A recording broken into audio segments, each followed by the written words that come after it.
Hey guys, today we're going to be talking about section 7.3 compound events. A compound event is an event composed of two or more separate events. The example on page 260 gives the example. Consider Juliet, who is playing a board game. Each turn she rolls two six-sided number cubes. If Juliet rolls a 10, 11, or 12, she can move her game piece. Notice that three separate events allow Juliet to advance. The number of outcomes for each of these events is the different ways that she can roll the number. There are three ways to roll a 10, and I wrote them out for you. 4 plus 6 equals 10, 5 plus 5 equals 10, and 6 plus 4 equals 10. There are two ways of rolling an 11. 5 plus 6 equals 11, and 6 plus 5 equals 11. And then only one way to get a 12. 6 plus 6 equals 12. None of these events can ever happen at the same time. Mutually exclusive events, the occurrence of any one of them prevents the others from occurring. Okay? Since the three events can never happen at the same time, we add their probabilities. So notice how they have it. P of 10 or 11 or 12 is equal to P of 10 plus P of 11 plus P of 12. And remember, how we come up with 36 is there are two die, and both of them can go up to 6. So it would be 6 times 6 equals 36. So the three ways of getting a 10 over 36 plus 2 over 36 plus 1 over 36. So that would equal 6 over 36. Take out the 6 to reduce it down, and it'll give you 1 over 6. All right, now I have some straws. I have 7 blue straws and 3 green straws. Okay? So what is the probability of drawing a green or blue straw? So I wrote out P of green is equal to 3 over 10. P of blue is equal to 7 over 10. All right, so the first question, can you draw both a green or a blue straw in a single draw if only one straw is allowed per draw?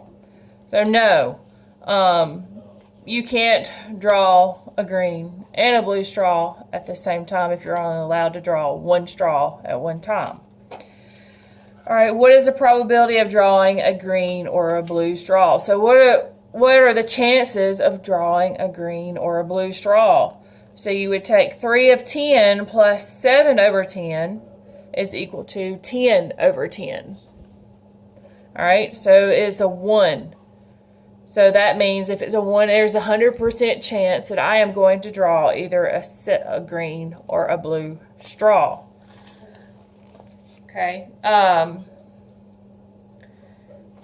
right, now let's look over on page 263.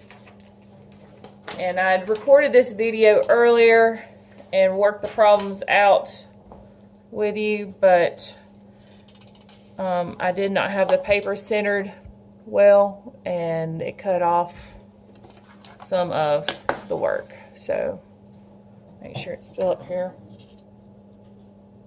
All right, so page 263, numbers 1 and 3. It says, write each compound event using probability notation. Express each compound event as individual events. Express the probability as a reduced fraction, and assume events are random. So it's saying use the spinner on the right for numbers 1 through 4. What is the probability of spinning blank? So for number 1, it says a 3 or an 8. So that's the first question. So at first we would put P of 3 or 8. That would be the A. Okay, B would be P of 3 plus P of 8. So now we would rewrite them in fraction, start solving for the math. So how many 3's are there? There's only one 3. So 3 over 8, because there's 8 total options, plus 8. How many chances of having 8? 1. So 1 over 8. That would give us 2 over 8. We would reduce that down by 2, and it'd give us 1 over 4. All right, now what's the probability of a 1 or an even number? So first we would write P of 1 or even, and then we would put, for B, P of 1 plus P of even. Okay? Now let's solve it. How many 1's out of this whole 8 are there? Just 1. How many even numbers? 2, 4, 6, 8. So that's 4 even numbers out of 8. We would add these together. 1 plus 4 is 5 over 8. You can't reduce this down, so this is in reduced form. Okay? Next problem, page 264. It says each of the 11 letters in the word mathematics was written on a separate piece of paper and placed in a bowl. What is the probability of drawing, for number 5, an A or an M? Okay, so we would first write it like this, P of A or M.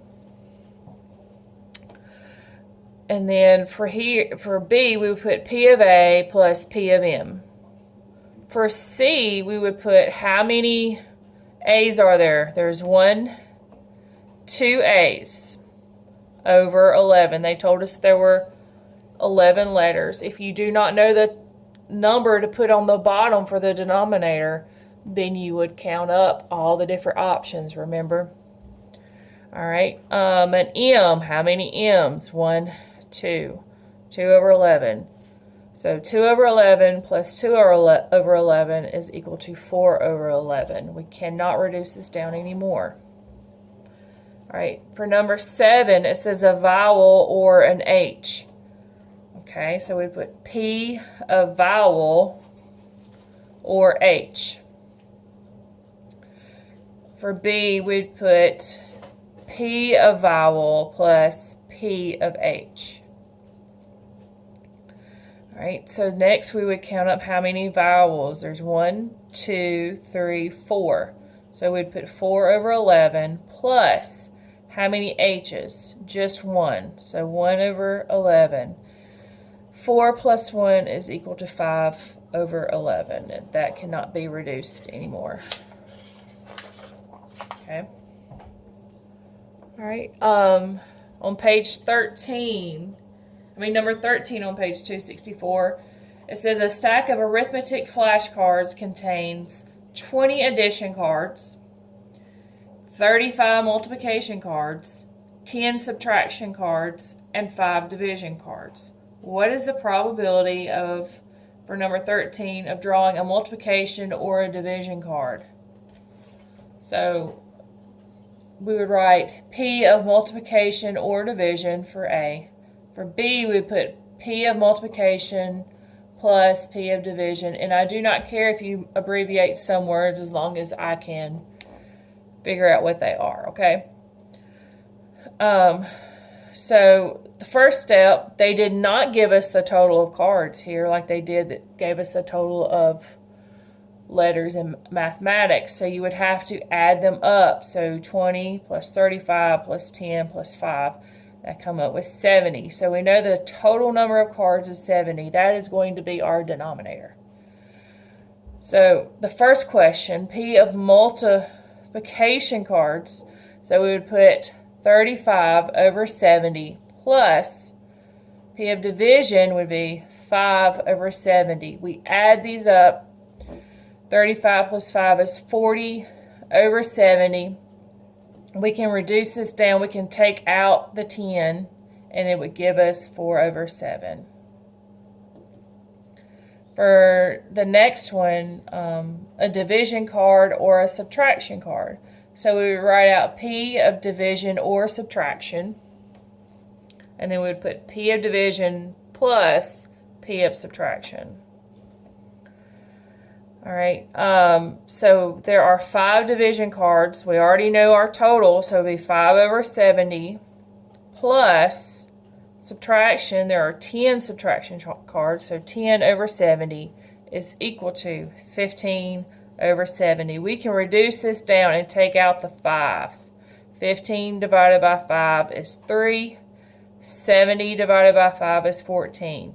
So our total will be 3 over 14. If you have any questions, feel free to email me at jamiettkirby@gmail.com. Talk to you later. Bye.